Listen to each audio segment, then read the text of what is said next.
Alléluia. Amen. Je suis content, je suis heureux de vous retrouver ce matin. Amen. Mes frères et sœurs, Amen. comme d'habitude, le dimanche passé, beaucoup de figures n'étaient pas là. On sait que nous avons beaucoup de problèmes. Il y a ceux-là qui travaillent le dimanche. On comprend. Mais quand le Seigneur vous donne le temps, il faut toujours venir dans la présence de Dieu. Amen. Alléluia. Amen. Il est très important d'être dans la présence de Dieu pour l'adorer et c'est ce qu'il aime. Amen. Amen. Oui, nous continuons avec notre thème que nous avons commencé le dimanche passé. Et nous n'allons pas nous attarder sur cette chair parce que l'homme de Dieu doit continuer son enseignement sur les paraboles. Parce que si nous prenons beaucoup de temps ici, il y a des gens qui vont perdre le fil d'idée. Vous comprenez cela? Alors nous devons faire de notre mieux pour mettre un point fil aujourd'hui, si Dieu le permet, pour que l'homme de Dieu puisse y revenir et continuer avec l'enseignement qu'il avait commencé depuis un certain temps. Amen. Alors nous allons prendre nos Bibles.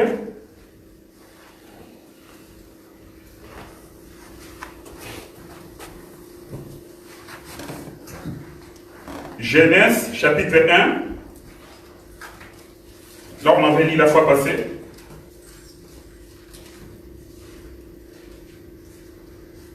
Versets 1 à 19. Je lis au nom de Jésus-Christ. Amen. Au commencement, Dieu créa les cieux et la terre. La terre était informe et vide. Il y avait des ténèbres à la surface de l'abîme, et l'Esprit de Dieu se mouvait au-dessus des eaux. Dieu dit que la lumière soit, et la lumière fut. Dieu vit que la lumière était bonne, et Dieu sépara la lumière d'avec les ténèbres. Dieu appela la lumière jour, et appela les ténèbres nuit. Ainsi il y eut un soir, et il y eut un matin.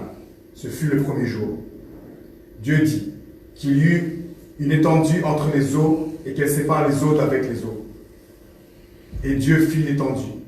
Il sépara les eaux qui sont au-dessus de l'étendue d'avec les eaux qui sont en dessous de l'étendue. Et cela fut ainsi. Dieu appela l'étendue ciel. Ainsi il y eut un soir et il y eut un matin. Ce fut le second jour. Dieu dit que les eaux qui sont au-dessus du ciel se rassemblent en un seul lieu et que le sec paraisse. Et cela fut ainsi. Dieu appela le sec terre et appela la masse des eaux mer. Dieu vit que cela était bon. Puis Dieu dit que la terre produise de la verdure, de l'herbe portant de la semence, des arbres fruitiers, donnant du fruit selon leur espèce, ayant en eux leur semence sur la terre. Et cela fut ainsi. La terre produisit de la verdure, de l'herbe portant de la semence selon son espèce, et des arbres donnant du fruit et ayant en eux leur semence selon leur espèce. Dieu vit que cela était bon. Ainsi, il y eut un soir et il y eut un matin. Ce fut le troisième jour. Dieu dit qu'il y ait des luminaires dans l'étendue du ciel pour séparer le jour d'avec la nuit.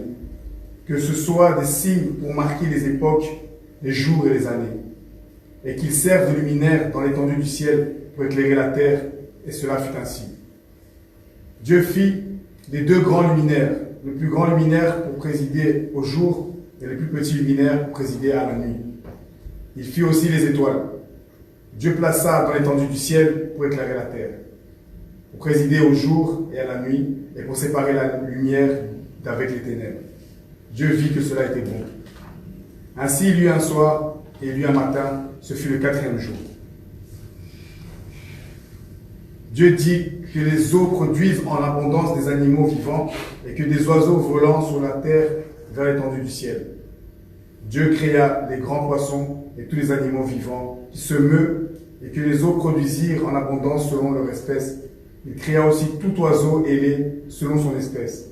Dieu vit que cela était bon. Amen. Amen. Alléluia. Amen. Pour ceux qui n'étaient pas là le dimanche passé et qui n'ont pas eu le temps de nous suivre au travers de notre site et notre groupe, on va essayer de vous résumer un peu pour savoir, pour comprendre au moins ce qu'on avait dit le dimanche passé.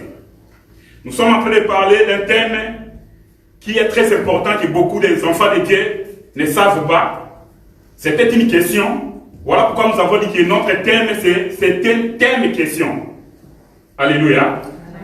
Est-ce qu'un chrétien peut-il perdre le Saint-Esprit? Ou bien le Saint-Esprit peut quitter un enfant de Dieu, un chrétien, un véritable chrétien? C'est ça notre question.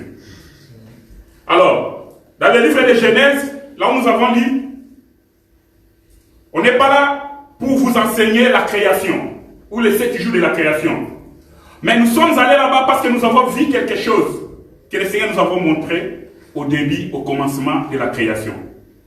On avait dit le dimanche passé que Dieu, avant de commencer toute chose, il a commencé par créer la lumière. Il crée la lumière. Après, Dieu va chercher à faire sortir la terre qui était sous l'eau. Et nous avons dit que l'eau, selon le livre de l'Apocalypse, chapitre 17, représente les nations, les peuples, les langues et tout. Et nous avons dit que cette portion de terre qui était sous l'eau, c'était encore un autre peuple qui était dans les ténèbres, qui était un peu plus éloigné, qui était dans les ténèbres. Alors pour que Dieu puisse faire sortir cette portion de terre qui était sous l'eau, nous avons dit qu'en réalité, avec les yeux humains, c'est impossible que cette terre-là puisse sortir sec. Alors quand nous comprenons que cela est impossible, mais selon Dieu, il avait un plan. Pourquoi? Parce que la Bible dit que tout ce qui a été écrit pour notre instruction, pour que nous soyons enseignés. Dieu n'avait pas besoin d'aller là-bas, d'attendre et de faire toute une cérémonie, cette cérémonie de la création pendant 7 jours, mais il pouvait faire ça d'un clin d'œil comme ça. L'homme apparaît ici, l'homme apparaît. Mais tout ça, c'était des enseignements. C'était des prophéties. Voilà pourquoi nous avons dit que cette portion de terre qui sort sec des mers, ce n'est que d'autre que tout un peuple. Un peuple qui sort du monde, uniquement un monde qui était lointain, qui était couvert de ténèbres, que Dieu appelle à la lumière. Et la Bible dit que non, il nous a appelés du royaume des ténèbres à son admirable lumière. Est-ce que vous voyez cela? Alors, nous avons dit que pourquoi Dieu ne voulait pas que cette portion de terre puisse sortir avec de l'eau. Donc Dieu a pressé cette portion de terre, il a appelé la lumière. Or, la lumière que Dieu crée le premier jour, cette lumière va porter le corps le 4e jour, qu'on appelle le soleil. Et le soleil doit frapper cette portion de terre qui sort pour que ça soit sec. Et quand nous parlons de la sécheresse ici, cela représente la mort. Cela représente la stérilité. Et nous avons dit que ce peuple, c'est un peuple qui était lointain. C'est un peuple. Aujourd'hui, dans l'église, nous pouvons dire que c'est tout homme qui était dans le monde, éloigné de Dieu, que les ténèbres régnaient sur lui. Dieu nous appelle, il nous appelle pourquoi? Parce que comme à la création, il a sorti cette portion de terre, le soleil devait frapper cette portion de terre pour que ça devienne sec. Pourquoi? Parce que Dieu avait un projet avec cette portion de terre. Il voulait que, en sortant de la mer, cette portion de terre soit sec. Pourquoi? Parce qu'il devait soulever une vapeur pour verser sur cette portion de terre, et de là, il va prendre une portion de poussière pour former l'homme. Alléluia. Amen. Voilà pourquoi nous avons dit que lorsqu'un enfant de Dieu, ou bien une personne qui vient à l'église, qui vient au Seigneur, la première des choses que Dieu va permettre, qu'il puisse voir la lumière. Quand il a la lumière, là il saura voir comment marcher. Et Dieu va faire de sorte que tout ce que nous avons amené du monde, Dieu va presser cela. Dieu va nous permettre, que le soleil puisse nous frapper. Lorsque le soleil nous frappe, tout ce que nous avons amené du monde doit tomber. La coutume, les traditions, tout ce que vous savez qui nous entourait dans le monde, des ténèbres qui régnaient sur nous dans le monde, Dieu va faire ce que ça puisse tomber. Pourquoi? Parce que Dieu veut nous asperger, Dieu veut faire une nouvelle créature à nous, et nous avons dit que, et voilà pourquoi nous sommes devenus des nouvelles créatures. Et en tant que tel, nous avons dit qu'un enfant de Dieu, quand il vient au Seigneur, il doit mourir. Le Seigneur va te tuer. Tu dois mourir. Parce que si tu ne meurs pas, c'est-à-dire, tu as encore les histoires du monde. Tu as encore la tradition. Tu as encore la coutume. Tu es encore dans la mode. Tu es encore dans tout ce que vous savez. Mais un enfant de Dieu qui est mort est ressuscité, il marche en nouveauté de vie. Amen. Alléluia. Amen. Pourquoi? Parce que Dieu va permettre à ce qu'il te donne le Saint-Esprit lui-même. Que le Saint-Esprit puisse marcher avec toi.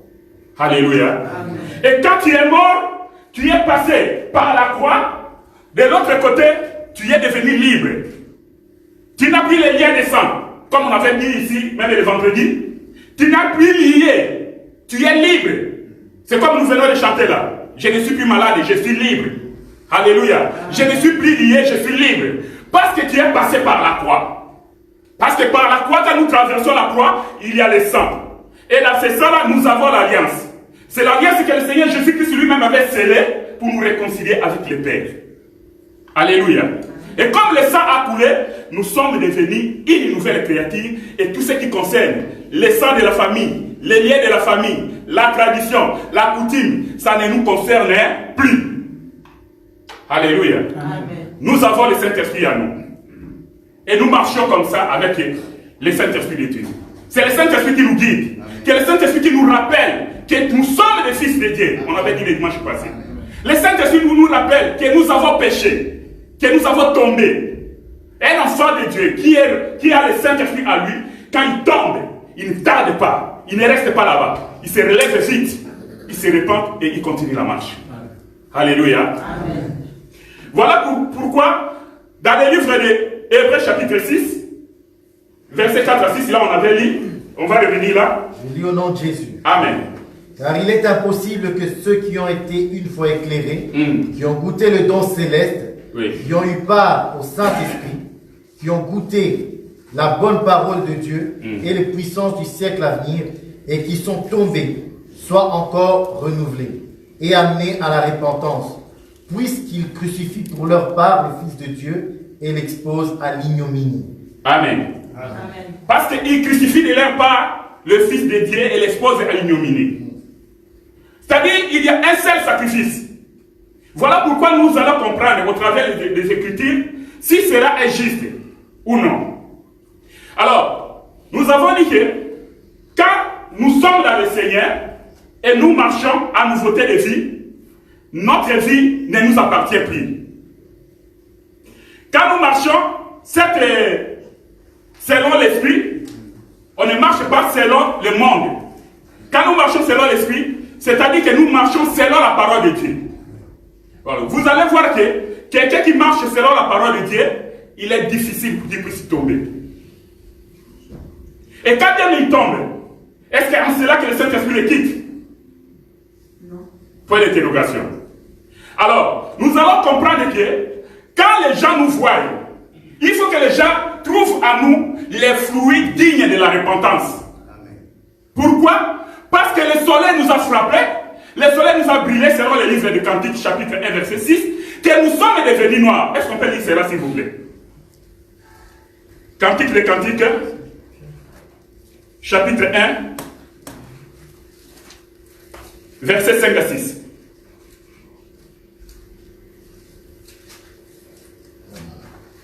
Cantique de Cantique, Oui.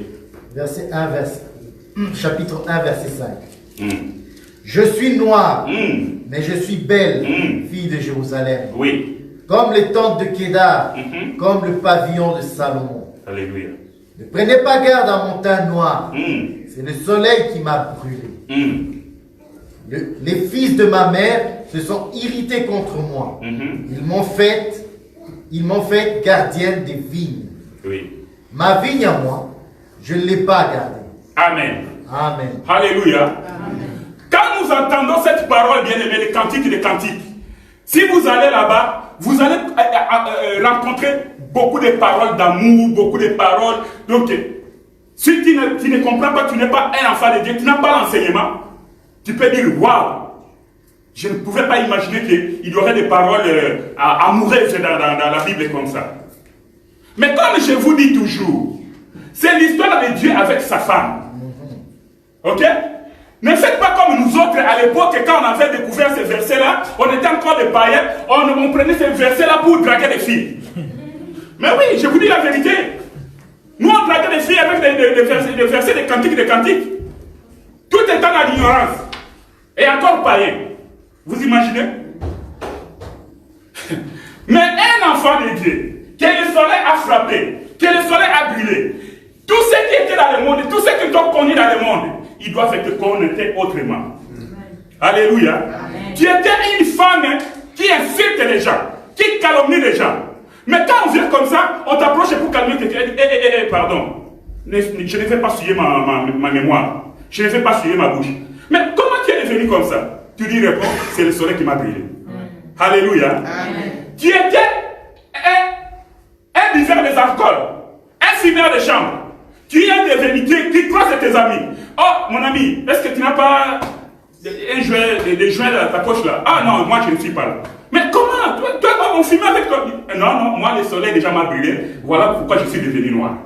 Alléluia. Amen. Comme l'homme de Dieu avait dit un jour ici, les blancs n'hériteront pas les royaumes ici. Alléluia. Amen. Parce qu'il faut être brûlé, il faut devenir noir. Alléluia. Amen. Alors, on ne fait plus attention à notre terre. Nous, on ne regarde plus notre physique. Parce que le soleil m'a déjà brûlé, donc ça m'a déjà complètement changé. Alléluia. Amen. Tout ce que je voyais important, bénéfice dans le monde, aujourd'hui, Paul dit que je vois tout cela comme de la boue. Alléluia. Amen. Pourquoi? Parce que nous avons le Saint-Esprit à nous. Est-ce que quelqu'un me comprend ce matin? Amen. Maintenant, nous allons voir, dans l'ancienne alliance, le Saint-Esprit était représenté par quoi et pourquoi? Nous allons entrer encore dans l'écriture, nous allons appeler les témoins, et comme ça, nous allons évoluer. Alléluia. Amen. Exode chapitre 30.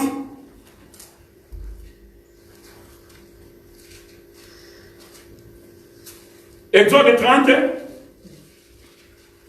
verset 22 à 25. Après, on va sauter, on va lire 31 à 33. Je lis au nom de Jésus-Christ. Amen. L'Éternel parla à Moïse et dit, prends des milliers d'aromates, 500 cycles de myrrhe, de sel qui coule d'elle-même, la moitié soit 250 cycles de cinnamome aromatique, 250 cycles de roseau aromatique, 500 cycles de cassis, celle du cycle du sanctuaire et un nain d'huile d'olive. Tu feras avec cela une huile pour l'onction sainte, composition du parfum selon l'art du parfumeur, ce sera l'huile pour l'onction sainte.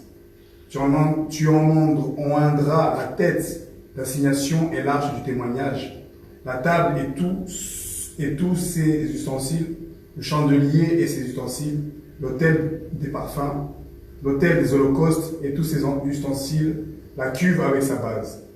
Tu sanctifieras ces choses et elles seront très saintes. Tout ce qui les touchera sera sanctifié. Tu oindras Aaron et ses fils et les sanctifieras pour qu'ils soient en mon service dans le sacerdoce. Tu parleras aux enfants d'Israël et tu feras, ce sera pour moi l'huile de l'onction sainte parmi vos descendants. On n'en reprendra point sur le corps d'un homme et vous ne ferez point de semblable dans les mêmes proportions, et elle sainte, et vous le regarderez comme sainte. Quiconque en composera du semblable, ou en mettra sur un étranger, sera retranché de son peuple. Amen. Amen. Alléluia. Amen. J'aimerais vous dire ici que le Saint-Esprit dans l'ancienne alliance était représenté par huile sainte. Alléluia. Amen. Avant même de donner l'ordre à Moïse, qui donne l'ordre qu'on puisse fabriquer l'huile sainte, Dieu donnait son esprit à une catégorie de personnes. L'huile sainte, dans l'ancienne alliance, le Saint-Esprit que Dieu donnait à une certaine catégorie de personnes, disais-je, c'était seulement si les rois et si les prophètes. Et cette huile-là, cette onction-là, était temporaire. En d'autres termes, le Saint-Esprit venait sur les gens pour accomplir une mission, et puis après, il partait. Le Saint-Esprit ne pouvait pas rester sur l'homme éternellement. Voilà pourquoi, bien aimé, nous allons comprendre que cela, que l'onction a été mise dessus, cela avait gardé l'onction jusqu'à leur mort. L'onction de Dieu, j'avais dit l'autre fois, j'avais effleuré cela, nous avons trois fonctions que l'onction fait sur nous. Il y a le Saint-Esprit sur nous, il y a le Saint-Esprit avec nous, et il y a le Saint-Esprit en nous.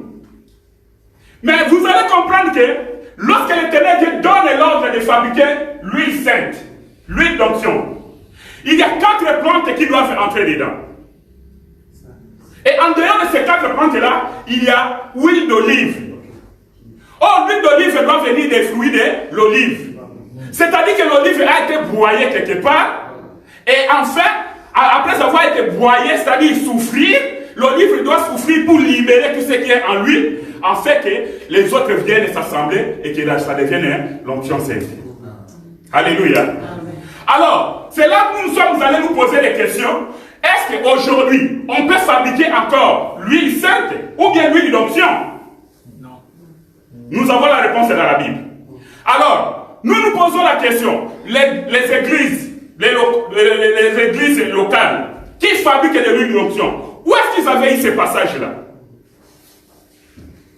Ça, c'est de 1.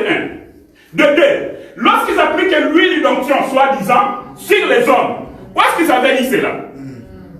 Nous avons dit ici qu'on n'appliquera pas l'huile d'onction sur une personne physique. Amen. Alléluia. Excepté Aaron et ses fils. Excepté le tabernacle et tous ses ustensiles. Alléluia. Et Dieu avait strictement interdit de reproduire l'huile d'onction. Ces modèles-là, c'était une fois et pour toutes, c'était fini. Cela montrait quoi? Cela montrait qu'il y aura seulement le Saint-Esprit qui viendra une seule fois pour toutes. Il n'y aura pas deux Saint-Esprit, que le Saint-Esprit était venu, il est rentré le jour de la Pentecôte, il est descendu sur la porte, il est monté, après il va revenir encore pour descendre. Non. Alléluia. Amen. Il est strictement interdit, nous avons dit dans la parole, qu'on ne peut pas mettre l'huile d'onction sur la personne. D'ailleurs, cette huile d'onction-là, c'est une fausse huile d'onction. Alléluia. Amen. Parce que ça ne réunit pas les conditions. Dans la loi, il fallait respecter strictement les instructions de Dieu telles qu'il avait données. C'est comme Dieu avait demandé à Moïse de fabriquer les tabernacles. Il dit à Moïse, il insiste, il dit qu'il va faire selon le modèle que tu as vu au ciel. On ne peut pas fabriquer les tabernacles selon le modèle des hommes. Non. D'ailleurs, ils vous mentent. Parce que nous ne sommes pas dedans. Je sais que vous ici, vous n'êtes pas dedans. Mais on les ment tout d'abord avec cette huile-là, qu'on dit que l'huile d'onction. C'est faux et archi faux. Parce que pour qu'on parle de l'huile d'onction, il faut qu'on trouve les 4 plantes plus l'huile d'olive. Mais il faut seulement dans les magasins, dans les supermarchés, acheter l'huile d'olive. Ils viennent, ils ferment les yeux, ils commencent à prier, ils commencent à parler à langue, et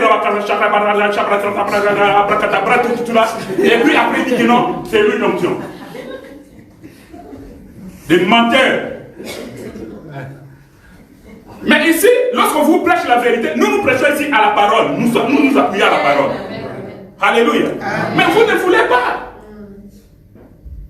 Vous voulez suivre tous les prophètes. Non. C'est tous les prophètes. Et maintenant, comme le diable, il est très rusé depuis le commencement, je crois que vous suivez dans les réseaux sociaux comment il commence à les exposer et il commence à se cogner entre eux. Est-ce que vous voyez cela? Ce n'est pas l'huile d'onction, c'est du mensonge.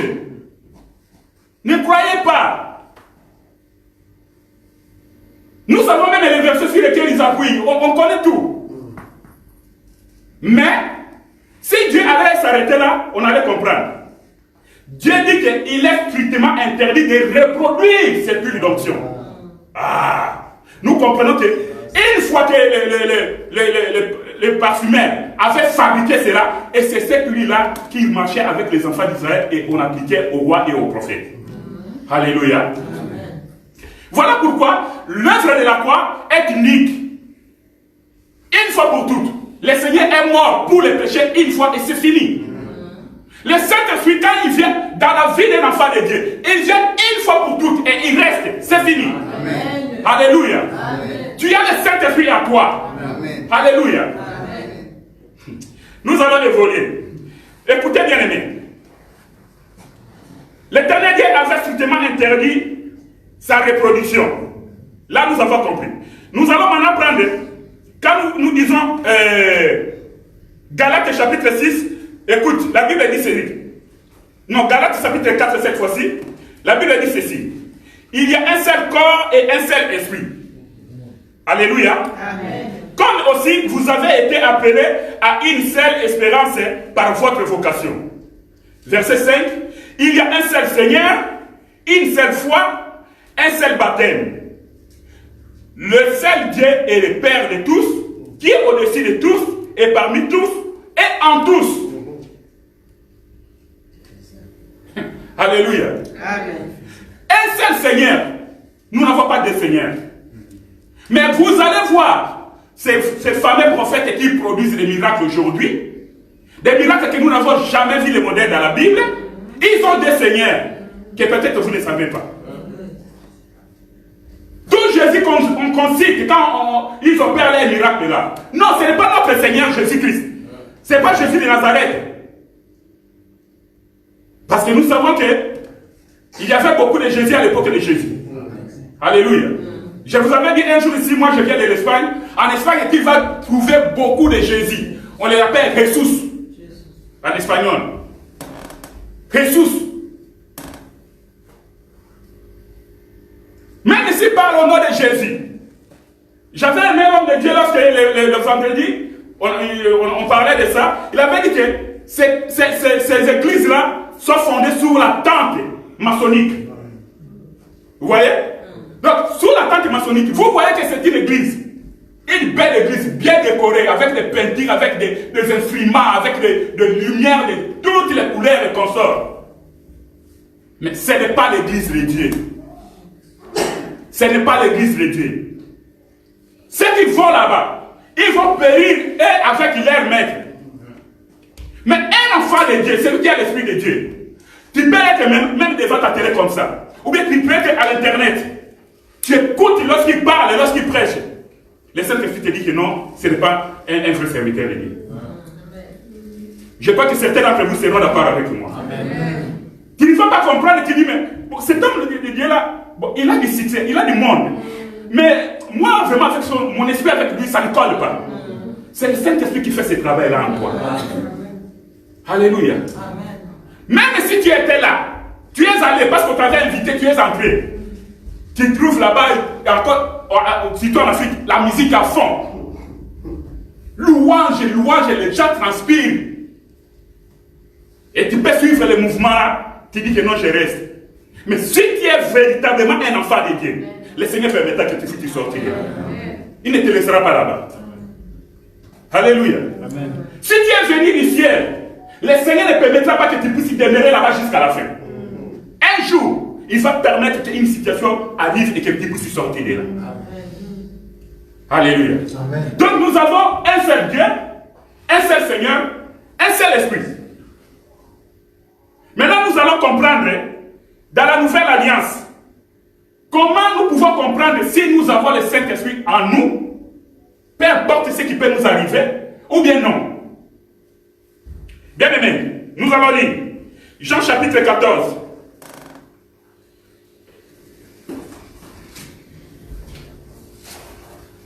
Verset 16. Et moi je prierai le Père, et il vous donnera un autre consolateur, afin qu'il demeure éternellement avec vous. Afin qu'il demeure éternellement avec vous. Amen. Papa Boïka, Romains chapitre 8, verset 9 à 14. Romains chapitre 8, verset 9 à 14. 9 à 14. Pour vous, vous ne vivez pas selon la chair, mais selon l'esprit. Si du moins l'esprit de Dieu habite en vous. Amen. Si quelqu'un n'a pas l'esprit de Dieu, de Christ, il ne lui appartient pas. Amen. Voilà. Alléluia. Amen. Si quelqu'un n'a pas l'esprit de Christ, il ne lui appartient pas. Si tu vis selon le monde, nous comprenons que tu n'as pas l'esprit de Christ. Alléluia. Nous disons que nous ne sommes pas des anges. Nous ne sommes pas des saints. Nous sommes des hommes qui vivent dans des enveloppes. Et cette enveloppe est cette femme qui nous amène toujours vers le bas, qui nous amène à pécher. Si nous avons l'Esprit de Dieu, donc nous sommes des fils de Dieu. Mais si nous vivons selon le monde, que nous n'avons pas l'Esprit de Dieu et nous n'appartenons pas à Dieu. Alléluia. Amen. Voilà pourquoi nous disons qu'un enfant de Dieu ne pêche pas. C'est la parole qui le dit. Amen. Un enfant de Dieu peut broncher, se relever et continuer la marche. Amen. Alléluia. Amen. Et le Saint-Esprit est là. Quand nous tombons, la Bible dit que le Saint-Esprit devient triste. Il devient triste. Mais cela ne veut pas dire qu'il te quitte parce que tu es tombé dans le péché. Non. Amen.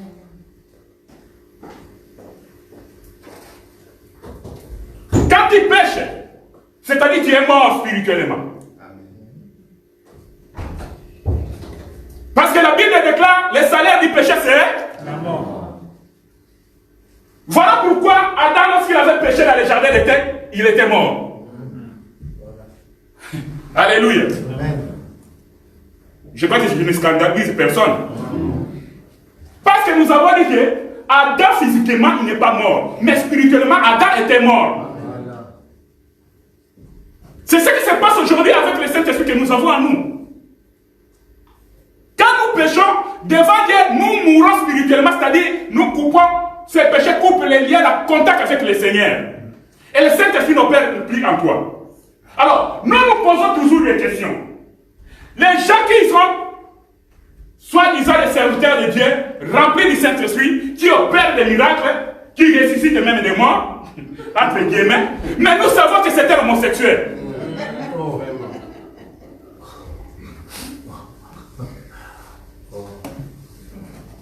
Mais avec quelle puissance, avec quel esprit qui opère ces miracles?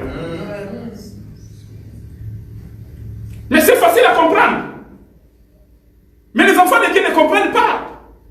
Surtout les mamans, les femmes. Surtout les mamans. Hey! Non. Non. Essayez de voir toutes ces églises-là. Les mamans sont toujours, et elles aiment toujours les premières places. Elles aiment toujours les premières places. Les papas, comme ils ne sont pas assez nombreux, bon, les papas viennent, mais tu sais, nous les hommes, on est toujours... Ah, non, il faut que je vois clair. Hein? Il faut que... Le papa peut entrer ici, mais tu vas voir papa entrer un peu doucement. Si c'est la première fois, je dis bien. Je ne parle pas de mes frères qui sont ici devant. Ok. Tu invites papa, qui n'aime pas les choses de l'église, mais quand il vient, il va voir... Il peut couler même le pasteur. Il entre, il s'assoit là derrière au fond. Et il va tout d'abord écouter. Il fait suivre. Écoutez ce que l'homme de Dieu là est en train de dire. Mais les mamans, il suffit qu'il rencontre un homme. Maman, arrête-toi un peu. L'Esprit de Dieu est en train de me montrer. Comme tu es là, tu as une étoile, mais cette étoile-là est bloquée. Oh, tu seras une grande personne. Alors, le Seigneur me montre. Et tu as eu des problèmes. Tu avais un mari, vous vous êtes séparés, mais maintenant tu es avec un autre. N'est-ce pas? Et son nom c'est Fiston. Vrai ou faux? Oui, c'est vrai. C'est un prophète. Il m'a dit la vérité. Maman, si tu veux que je continue à prier pour toi, regarde, prends mon numéro, prends l'adresse de l'église et viens à l'église. Et sans discerner ni quoi, elle va à l'église. Je ne sais pas si je vous avais raconté ici, il y a un scandale qui est passé en Côte d'Ivoire. Ça, c'était du côté des musulmans. Le pasteur était en train de prêcher. Comme là-bas, c'est un pays de musulmans et de chrétiens. Maintenant, dans l'église de réveil, le pasteur était en train de prêcher. Il prêche sur le péché.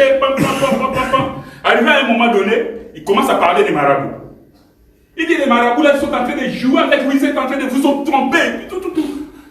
Comme je suis là, Dieu me met à cœur toutes les femmes qui sont mariées, qui savent qu'ils étaient allés visiter les marabouts et les marabouts se sont abusés d'elles qui passent devant, je vais prier pour eux. Mais bien aimé, je te dis, j'étais scandalé. J'étais comme ça, je regarde. Je dis, bon, je crois qu'il peut. Puis ici, il y aura peut-être 2 ou 3 mamans qui vont sortir. Dans un premier temps, 5 sont sortis comme ça. Et ceux qui étaient restés, ils commencent à se regarder. Pasteur dit, écoute, je vais prier pour les femmes là. Si tu sais que tu étais parti visiter un marabout pour n'importe quel problème, et que la marabout s'est obligé de toi, passez les fois, si vous restez là-bas, ouh, mais bien aimé.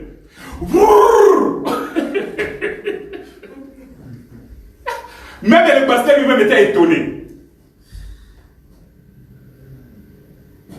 Ce qui est passé là-bas, c'était chez les marabouts, chez les musulmans. Aujourd'hui, à l'heure où nous parlons, dans l'église chrétienne, et les mamans continuent à faire cela. Beaucoup des hommes de Dieu s'habillent, c'est des femmes mariées.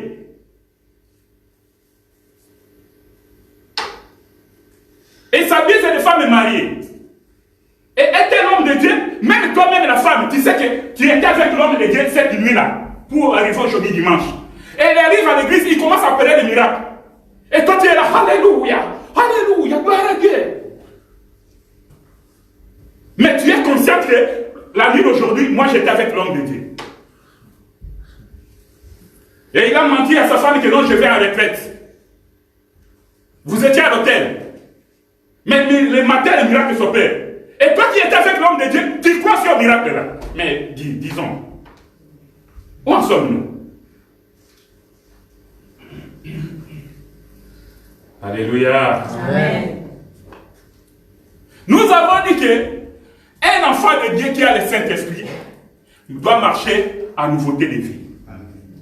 Tout ce qu'il trouvait comme avantage, comme intérêt hier, aujourd'hui, il doit voir cela comme de la boue. Parce que lorsque le Saint-Esprit vient, la première des choses que le Saint-Esprit apporte, c'est la paix du cœur. Alléluia. Et le plus grand miracle, c'est la Bible le reconnaît, c'est lorsque un païen s'est converti au Seigneur. C'est le plus grand miracle et il y a une fête dans les cieux. Alléluia. Amen. Tout ce qui reste là, c'est rien.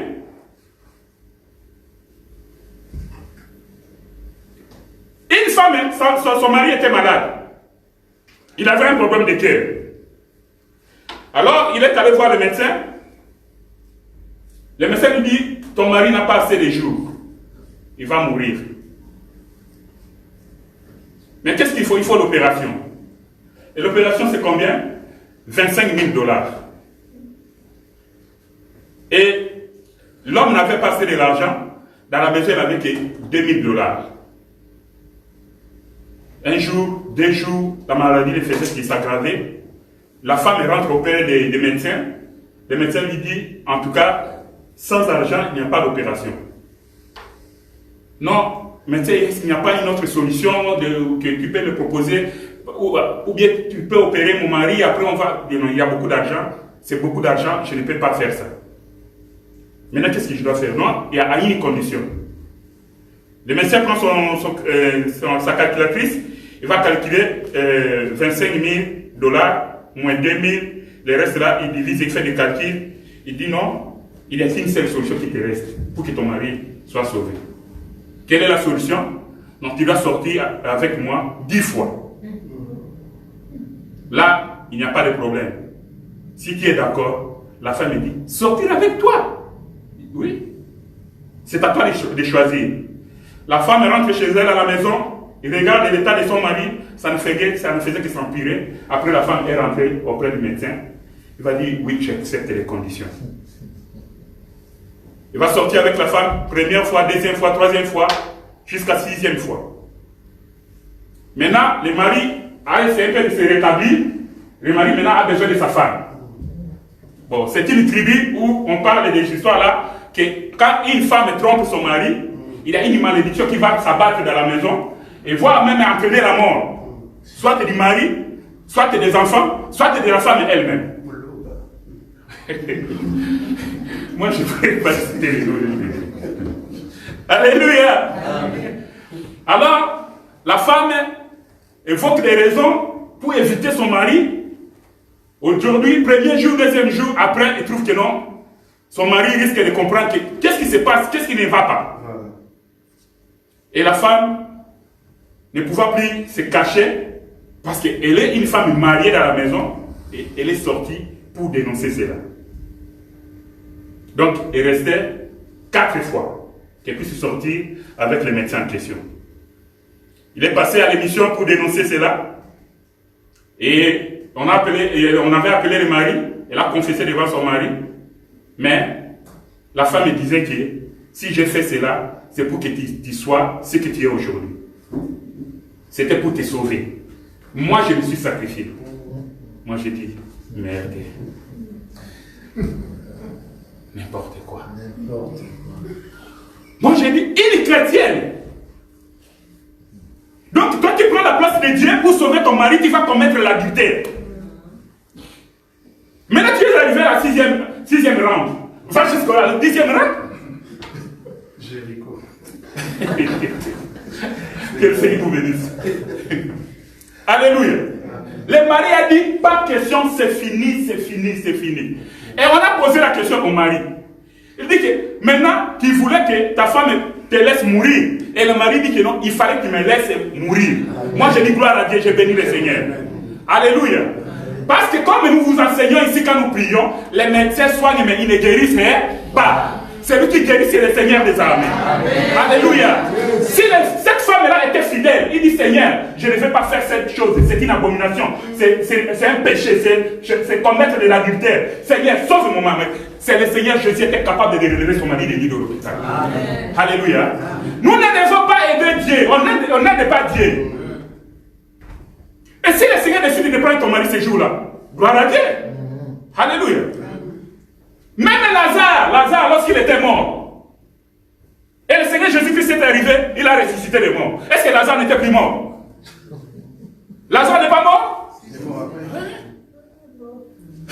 Bien qu'il était ressuscité, lui il était déjà mort, il est ressuscité. Mais le Seigneur dit que c'est la loi de la nature. Allez, Lazare, tu dois passer encore par là. Alléluia. Et toi et moi, qu'est-ce que nous sommes? Alléluia. J'aimerais exhorter quelqu'un ce matin. Nous sommes des enfants de Dieu. Nous sommes des enfants de la lumière. Si Dieu a mis la lumière à nous, c'était pour chasser les ténèbres. Et les ténèbres sont parties. Alléluia. Amen. Voilà pourquoi la Bible dit que nous sommes la lumière du monde. Partout où nous arrivons, moi je ferai toujours ma prière. Seigneur, là où je vais mettre mes pieds, s'il y a des ténèbres, que les ténèbres doivent sortir, soit être dissipées pour laisser toute la place à la lumière. Alléluia. Amen. On n'aide pas Dieu. Nous tous, nous connaissons l'histoire de la Bible. Qui voulait soutenir, aider Dieu, soutenir l'arche. Mais Dieu l'a frappé. Qui es-tu pour aider Dieu? Alléluia. Amen. Voilà pourquoi même les médecins qui font le serment d'Hippocrate, qu'ils vont sous leur mission, c'est fidélité et soigner les malades et consorts. Donc, ils habitent les femmes de trouille. Que le Seigneur ait pitié d'eux. Alléluia. Amen. 1 Corinthiens chapitre 6, verset 19. 1 Corinthiens 6, verset 19. Oui. Ne savez-vous pas que votre corps est le temple du Saint-Esprit qui est en vous, que vous avez reçu de Dieu et que vous ne vous appartenez point à vous-même? Alléluia. Amen. Beaucoup des enfants de Dieu aujourd'hui ne se rendent pas compte que le corps qui est là, c'est le temple du Saint-Esprit. Le corps qui est là, c'est l'habitation de Dieu. Dieu a abandonné les immeubles que vous voyez ici à Bruxelles. Dieu a abandonné les gratte-ciel aux États-Unis. Dieu n'a pas voulu habiter les gratte-ciel. Aujourd'hui, on parle de plus de Dubaï. Et tout le monde est Dubaï, de direction Dubaï. Et ce Dubaï-là est devenu un carrefour de péché. Même les femmes mariées qui vont des voyages là-bas, on écoute des témoignages. C'est horrible. Le Seigneur n'a pas voulu habiter ce gratte-ciel-là. Mais le Seigneur a choisi ton cœur pour y faire sa résidence. Le Saint-Esprit, la Bible dit que ne savez-vous pas que votre corps est le temple du Saint-Esprit qui est en vous? J'aime ça. Le Saint-Esprit est en nous, Il faut qu'un enfant de Dieu soit toujours conscient à chaque seconde que le Saint-Esprit est en moi. Amen.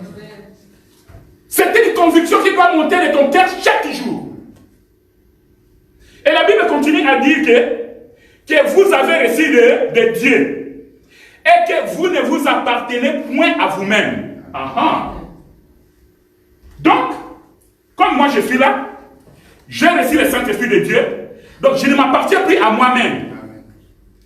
J'appartiens à Dieu. Voilà pourquoi la Bible dit que nous sommes des célestes. Nous ne sommes pas des terrestres. Nous ne sommes pas des terriens. Nous sommes des célestes. Nous avons été projetés ici pour un temps. Et nous allons rentrer dans notre patrie. Et comme j'ai reçu le Saint-Esprit, je dois comprendre que mon corps ne m'appartient plus. Mon corps appartient à Dieu. Parce que j'ai le Saint-Esprit de Dieu. Et je vous avais dit le dimanche passé que j'avais évoqué Paul pour dire que voilà pourquoi Paul disait que ce n'est plus moi qui vis, c'est Christ qui vit en moi. Alléluia. Paul avait compris. Et pourquoi pas nous aujourd'hui nous pouvons comprendre des choses comme Paul? Les bagages que nous faisons ici, nous célébrons ici dans le monde. On dit que c'est l'image des mariages que nous allons célébrer au ciel. La Bible dit que la femme ne prive pas son corps à son mari. Et le mari de même. Parce que le corps de la femme n'appartient pas à la femme, mais ça appartient à son mari. Vrai ou faux? Oui. Et le corps du mari n'appartient pas au mari, mais ça appartient à sa femme. Amen. C'est comme ça avec Dieu. Jésus c'est l'homme, nous sommes la femme. Nous sommes le corps de Christ. Nous ne nous appartenons pas. Alléluia. Amen. Nous avons notre mari qui est le Christ. Et il nous a laissé le gage. Et le gage c'est quoi? C'est le Saint-Esprit qui est à nous. Amen. Alléluia. Amen. Ton cœur, c'est la porte de cette maison-là que le Seigneur vient toquer. Alléluia. Amen. Exode chapitre 12.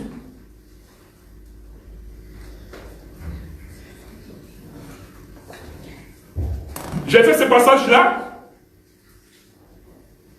où le Seigneur avait dit aux enfants d'Israël de mettre les linteaux, les sang sur les linteaux, sur la porte.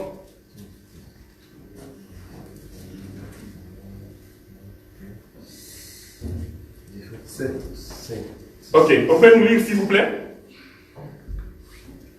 On prendra de son sang et on en mettra sur les deux poteaux et sur le linteau de la porte des maisons où on le mangera. Cette même nuit, on en mangera la chair rôtie au feu et on la mangera avec des pains sans levain et des herbes amères. Amen. Amen. Alléluia. Amen. Les enfants d'Israël devaient prendre le sang pour mettre sur les linteaux, sur la porte. Alléluia. Ça, c'était le sang physique. Et nous sommes dans l'ancienne alliance. Aujourd'hui, dans la nouvelle alliance, au temps de la grâce, c'est le linteau, cette porte-là que les enfants d'Israël devaient mettre du sang. C'est notre cœur. Alléluia. Voilà pourquoi le Seigneur Jésus dit que voici, je me tiens à la porte et c'est la porte de notre cœur. Donc, le temple que nous avons ici, qui dit est notre corps, la porte se trouve au niveau du cœur. Alléluia. Mais il fallait que la porte soit la bouche. Mais Dieu ne frappe pas la bouche. Dieu va frapper au cœur. Donc la porte c'est le cœur.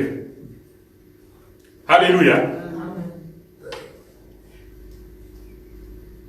Sans peur d'être contredit, je réponds déjà à cette question-là que nous sommes en train de traiter, que le Saint-Esprit ne quitte jamais un enfant de Dieu. Amen. Le Saint-Esprit ne quitte jamais un chrétien. Amen. Alléluia. Amen. Et Dieu nous a donné des illustrations depuis l'ancienne alliance. Alléluia. Amen. Bien aimé, 2 Samuel. Vous allez me supporter, hein? On doit lire beaucoup de versets parce que nous nous parlons avec les témoins pour que le peuple de Dieu soit édifié. 2 Samuel chapitre 1, versets 12 à 16. Ils furent dans le deuil, pleurèrent et jeûnèrent jusqu'au soir, à cause de Saül, de Jonathan, son fils, du peuple de l'Éternel et de la maison d'Israël, parce qu'ils étaient tombés par l'épée. David dit au jeune homme qui lui avait apporté ces nouvelles, d'où es-tu? Et il répondit, je suis le fils d'un étranger, d'un Amalécite. David lui dit, comment n'as-tu pas craint de porter la main sur loin de l'Éternel, de lui donner la mort? Et David appela l'un de ses gens et dit, approche et tue-le. Et cet homme frappa l'Amalécite qui mourut.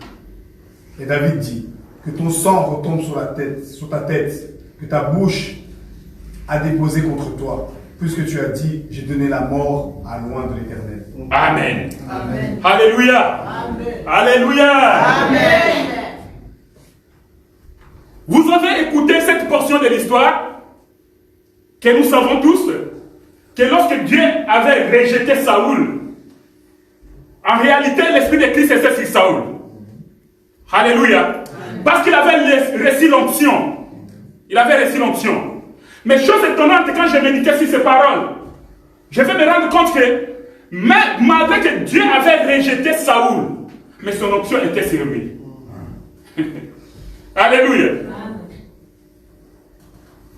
Cette histoire, ça montre le combat qui s'était passé entre les enfants d'Israël et les Philistins. À l'époque. Maintenant, comme Dieu avait déjà rejeté Saoul au niveau du royaume, Saoul va aller au combat. Et David était de l'autre côté parce que Saoul cherchait à le tuer. Maintenant, dans ce combat-là, Saoul va sentir qu'il n'avait pas d'issue. Il ne pouvait pas sortir du champ de bataille. Parce qu'il était fatigué, il était entouré des ennemis. Saoul va demander à celui qui portait ses armes. Il dit non, prends le peu, tue-moi. Je ne vais pas mourir entre les mains de ces incirconcis. Celui qui portait les armes de Saoul, son garde du corps, disons, a dit non, je ne peux pas mettre ma main sur mon roi. Il dit non, je ne le ferai pas. Saoul va prendre lui-même l'épée. Il va mettre l'épée comme ça et il va tomber dessus. Et c'est comme ça que Saoul va mourir. Son garde du corps qui était là, il regarde comme le roi était mort. Lui dit non, je ne peux pas vivre comme ça. Chez moi aussi, je vais mourir. Lui aussi va prendre son épée, il va mettre comme ça, il va se jeter sur l'épée et lui aussi va mourir. Et on dit que le même jour, même les enfants de Saoul sont morts dans ce combat-là. Mais un Amalécite qui était là, qui avait appris l'histoire, parce que Saoul a été humilié. Je vous épargne, si vous voulez, vous pouvez lire l'histoire à la maison. Saoul, on a coupé la tête.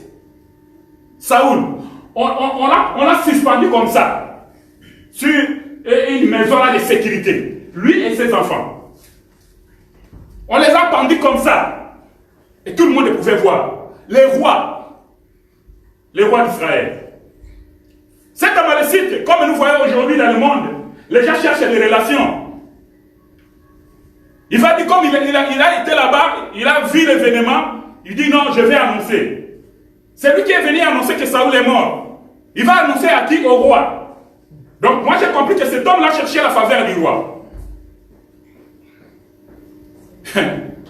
Mais quand il cherche la faveur du roi dans les mensonges, il va finir mal. Alléluia. Il arrive, il dit que non, le roi est mort. Le roi Saoul est mort. Mais toi, comment tu sais que le roi Saoul est mort?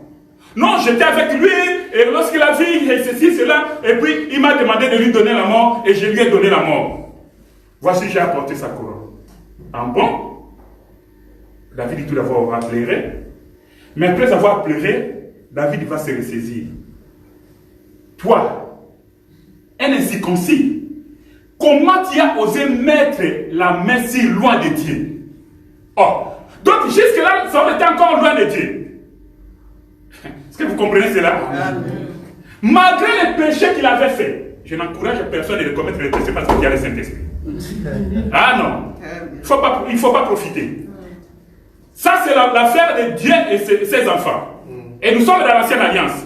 Attention, c'était un message et c'était une leçon pour toi et moi aujourd'hui. Dieu avait rejeté Saoul. Il a chassé du trône. Non seulement chassé, mais il a permis que Saoul puisse mourir au combat. Mais l'onction était sur Saoul. David a reconnu cela. Et d'après l'histoire, ils vont prendre le corps de Saoul et de ses fils, ils vont brûler et ils vont garder les os quelque part. À la fin de compte, quand David avait appris tout cela, David va se déplacer, ils vont prendre les os de Saoul et de ses fils pour les enterrer dans un champ de Kis. Kis, qui était le papa de Saoul.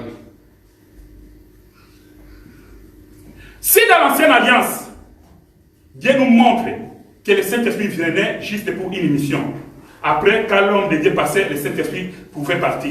Quand la mission terminait, le Saint-Esprit pouvait partir. Mais l'Esprit de Christ, le Saint-Esprit, qu'on appelle ici, dans la nouvelle alliance, l'Esprit de Christ, qui était en eux, continuait avec eux. Voilà pourquoi la Bible dit que 1 Thessaloniciens chapitre 4, quand nous lisons cela, nous allons comprendre que lorsque la trompette sonne, au lieu que nous, qui serons vivants à ce moment-là, avec le Saint-Esprit, que nous puissions monter, nous ne pouvons pas devancer ceux qui sont morts en Christ. Pourquoi? Parce qu'ils ont l'onction, l'Esprit de Christ. Voilà pourquoi la Bible dit que les morts en Christ se ressusciteront premièrement. Alléluia.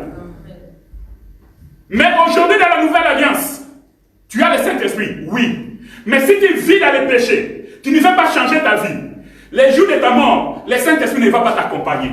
Les jours où la trompette va sonner, tu ne monteras pas. Ah oui. Il faut que nous comprenions ces choses, bien aimés.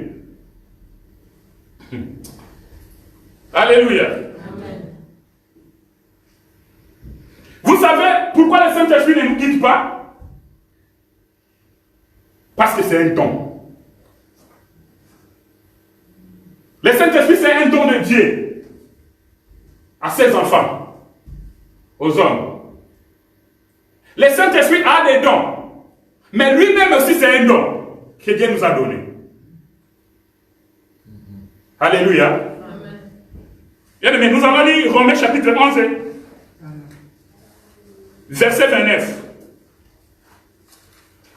Romains 11, verset 29.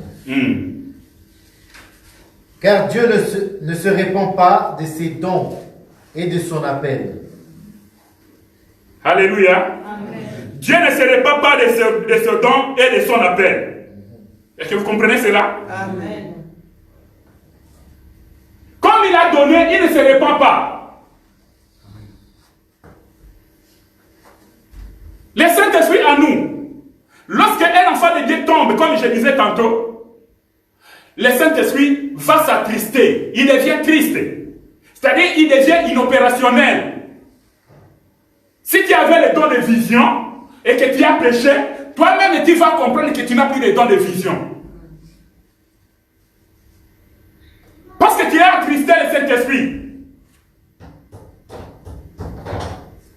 Il est devenu triste. Il n'opère plus en toi. Même si tu avais le don de miracle. Si tu opérais des miracles, véritablement que tu es un enfant de Dieu, c'est l'onction du Saint-Esprit qui opère des miracles. Mais quand le Saint-Esprit est triste en toi, même toi-même tu forces à prier, mais tu ne vas rien sentir, tu vas dire que toi-même tu vas sentir que tu es en train de forcer. Et quand tu sens comme ça, examine-toi et répands-toi. Alléluia. Dieu ne se répand pas de ses dons. Comme il a donné, il a donné. Le Saint-Esprit est en nous. Et il est avec nous. Parce qu'il nous accompagne dans la marche. Voilà pourquoi la Bible dit que Dieu ne permettra pas que tu sois tenté au-delà de tes forces. Parce que le Saint-Esprit est là pour nous aider, pour nous soutenir dans notre faiblesse. Et la Bible dit qu'il intercède pour nous. Dieu fait sa part, toi aussi tu dois faire ta part. Alléluia. Dieu ne se répand pas de ses dons.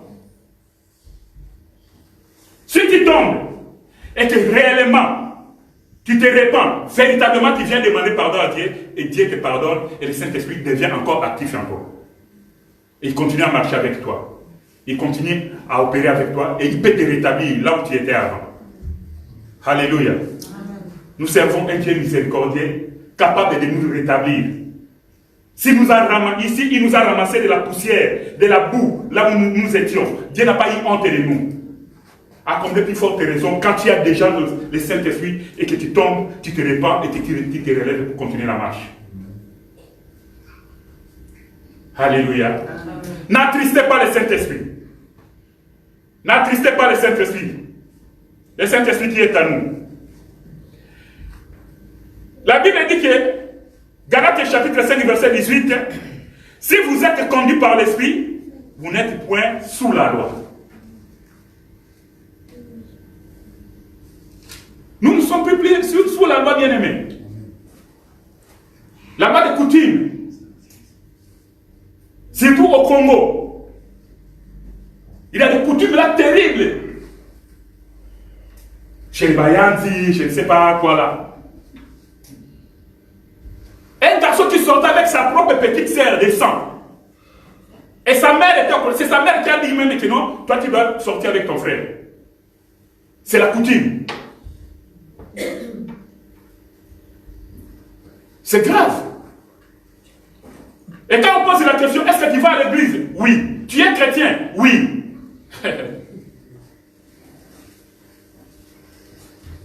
Des fois, nous les hommes de Dieu, nous avons des problèmes dans les assemblées que nous dirigeons. Parce que vous voyez que vous croyez que tout le monde est chrétien, mais nous avons des païens dans l'église.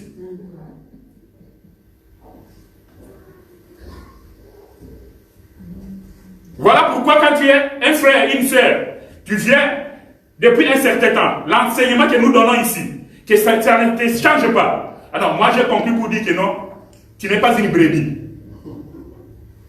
Tu es un pacassa. Non, tu n'es pas une brebis. Vous connaissez pas ça? C'est le buffle. Alléluia. Qui est cet homme-là qui vient conduire le troupeau de buffles? Mais quand nous avons des brebis, les brebis vont nous écouter, vont écouter l'enseignement. Parce que le Seigneur lui-même avait dit que mes brebis connaissent ma voix, ils entendent ma voix et ils me suivent. Voilà. Ici, dans l'assemblée des élus, même 5 mois, mais tu ne changes pas. Une année, 2 ans, tu écoutes l'enseignement. Des fois, tu ne viens pas ici dans le local, mais tu nous suis en ligne. Mais ta vie ne change pas. Mais non, en quoi tu es une brebis? Non, entre nous, en quoi tu es une brebis? Parce qu'il y a des chrétiens qui ont le cœur comme le dos du canard. vous connaissez les canards? Nombreux d'entre vous doivent connaître les canards. Le canard, c'est un oiseau. Un oiseau qui vit au milieu des gens, mais qui aime beaucoup aussi l'eau. Mais un canard, quand tu prends de l'eau, tu verses sur son dos. Donc, ça tombe ici, ça coule directement, ça va là. Alléluia. Tu verses de l'eau, même un seau d'eau sur le canard. Tu crois que non, je vais te mouiller aujourd'hui, tu vas savoir. Un seau d'eau. Quand le canard fait seulement comme ça, tout l'eau va tomber. Et il continue sa marche. Alléluia. C'est comme ça avec la parole de Dieu. La parole de Dieu doit trouver des places dans le cœur des enfants de Dieu. C'est cette parole-là qui te transforme, qui te prépare, en fait, que nous puissions entrer à la maison. Si tu remarques que la parole que tu écoutes, mais ça ne te touche pas, ça ne change pas ton intérieur, tu dois savoir que tu es un canard. Et on verse de l'eau, ça glisse, ça va. En d'autres termes, quelqu'un dirait, donc tu attends, ça entre ici, ça sort là-bas, ça part. Le qui est resté le même. Alléluia. Amen. Ah, gloire à Jésus.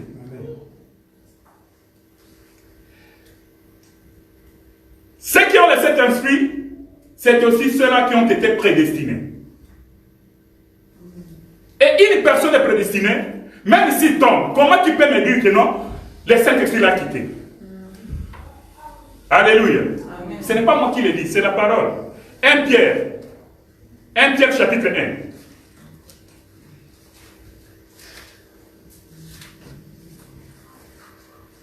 Verset 1 à 2.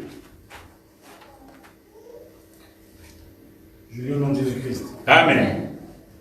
Pierre, apôtre de Jésus-Christ, à ceux qui sont étrangers et dispersés dans le Pont, la Galatie, la Cappadoce, l'Asie et la Bithynie, et qui sont élus selon la préscience de Dieu, Père, par la sanctification de l'Esprit, afin qu'ils deviennent obéissants et qu'ils participent à l'aspersion du sang de Jésus-Christ, car la grâce et la paix vous soient multipliées. Amen. Amen. Frère Bouika, Ephésiens chapitre 1, Éphésiens chapitre 1, verset 4 à 6. verset 4 à 6. Mm. En lui, Dieu vous a élus avant la fondation du monde, pour que nous soyons saints et irrépréhensibles devant lui. Amen.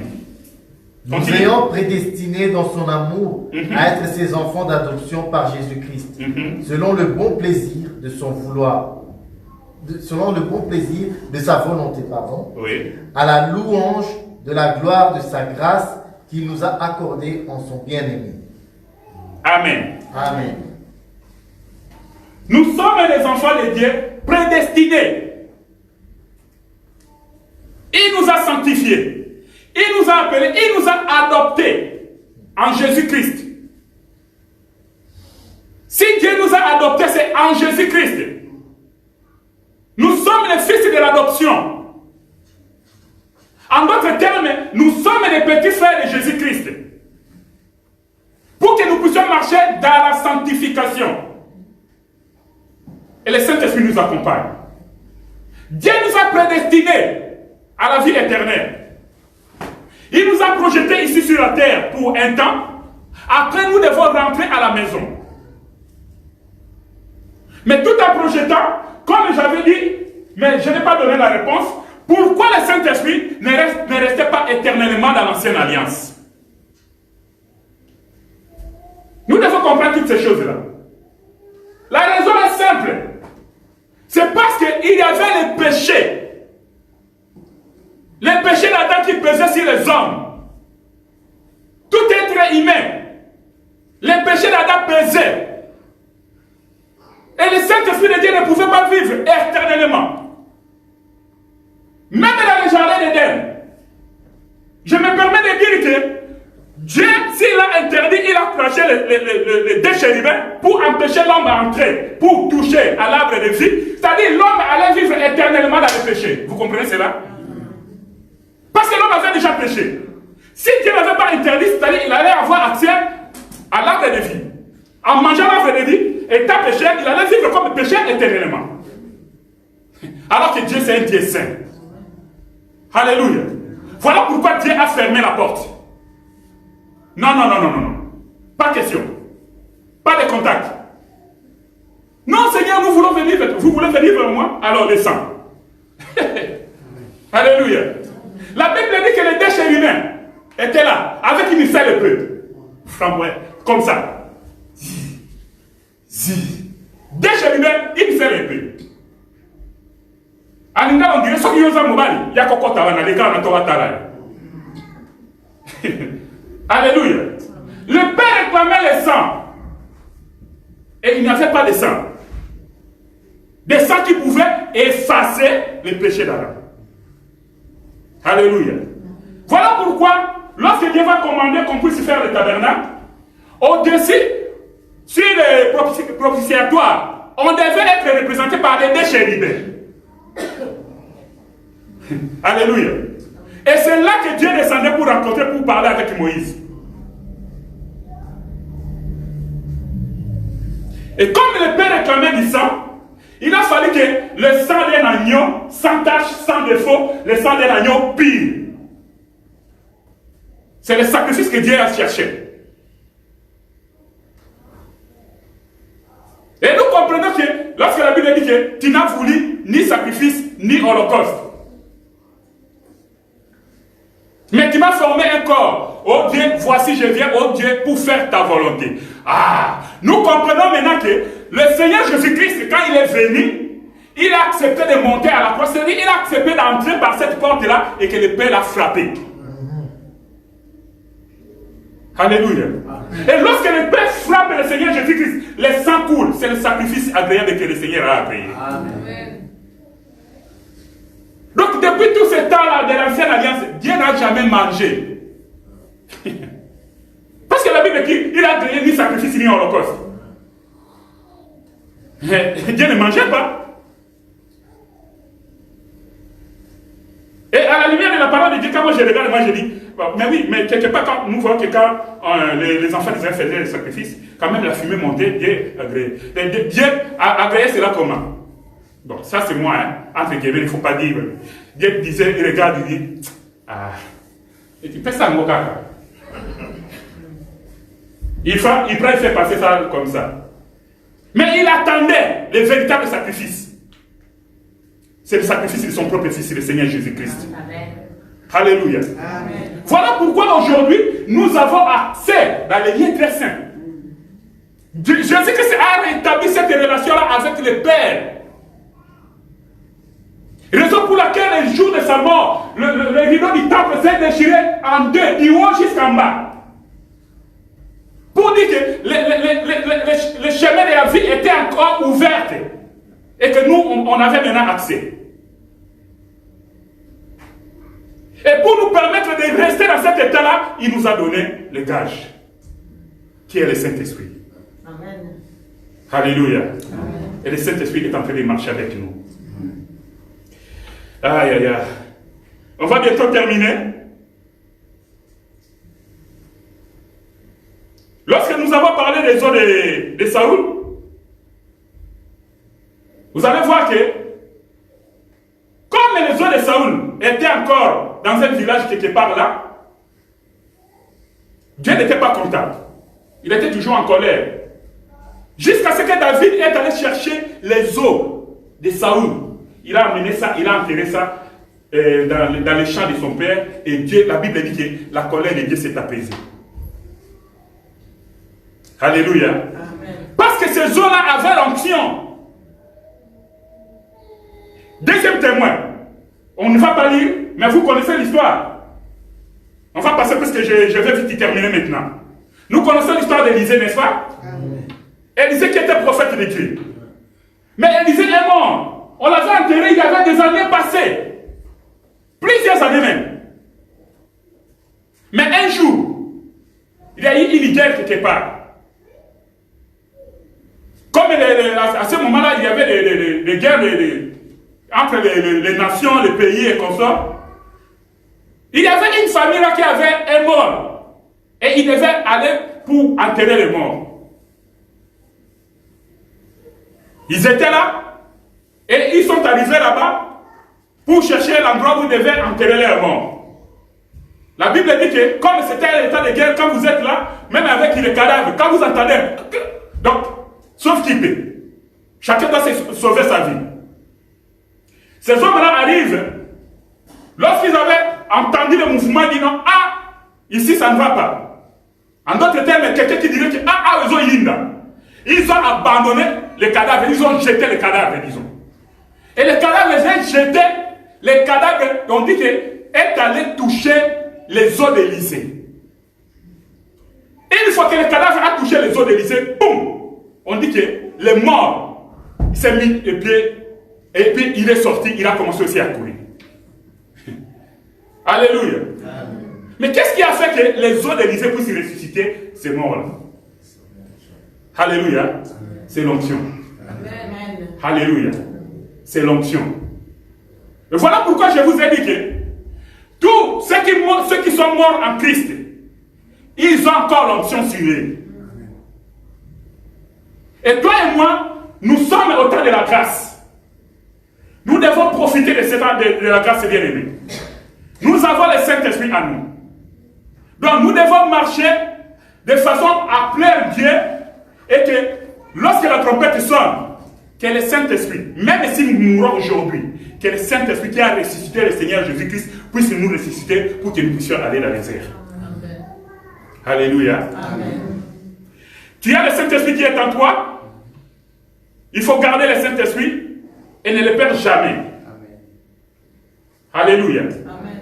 Nous vous exhortons à ce temps de la fin, comme j'ai l'habitude de le dire, à ce temps où nous sommes témoins des prophéties, que même le Seigneur Jésus-Christ lui-même avait prophétisé, nous devons doubler de prudence.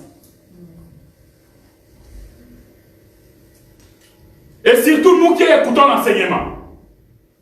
Car la Bible dit que ceux qui ont péri sans la loi seront jugés sans la loi. Mais ceux qui vont périr, qui ont péri avec la loi, ils seront jugés par la loi.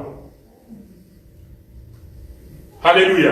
Amen. C'est-à-dire, l'enseignement que tu écoutes aujourd'hui, c'est cet enseignement-là qui va te juger. Si tu ne changes pas de vie. Alléluia. N'attristez pas le Saint-Esprit qui est en vous. Nous l'avons réussi par notre Seigneur Jésus-Christ. Dieu nous a adoptés, nous sommes devenus des fils adoptifs, donc nous sommes des fils de Dieu. Amen. Alléluia. Amen. Voilà pourquoi nous ici, on ne fait pas de prières déjà, de couper des liens, de chasser les démons, puisque un démon ne peut pas habiter un enfant de Dieu. Vous savez cela? Amen. Un démon ne peut pas habiter un enfant de Dieu. Non, c'est impossible. Nous avons un seul Dieu, un seul Seigneur et un seul Esprit. Et nous lui appartenons. Mais marchons en nouveauté de vie avec le Saint-Esprit que nous avons.